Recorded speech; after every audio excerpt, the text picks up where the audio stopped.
Makinig kayo sa aking tula para kayo ay matauhan. Ba't ang paggamit ng droga?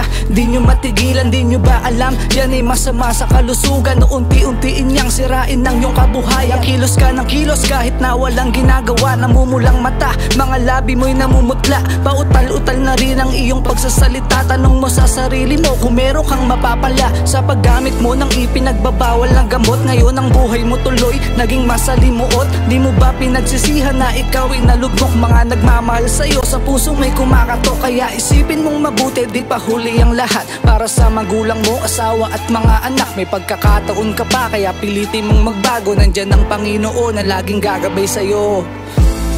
Hindi pa huli ang lahat. Hindi pa ito ang wakas.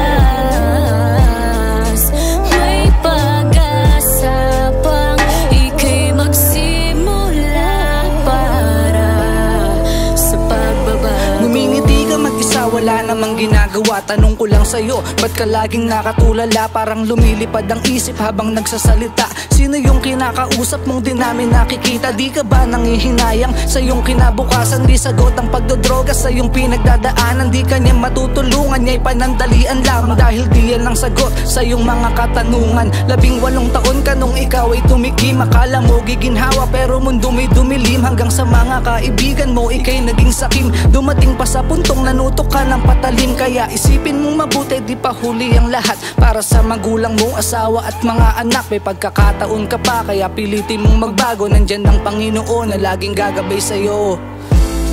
Hindi pa huli ang lahat. Hindi pa ito ang wakas.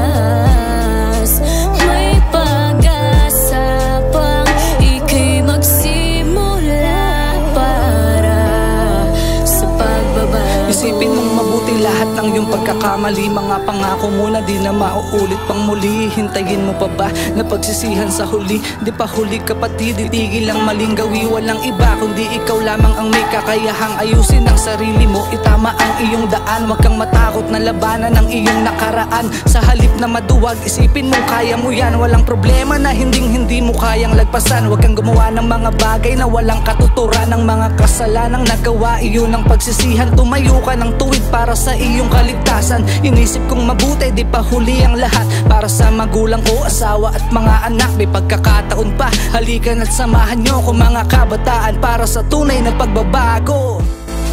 Hindi pa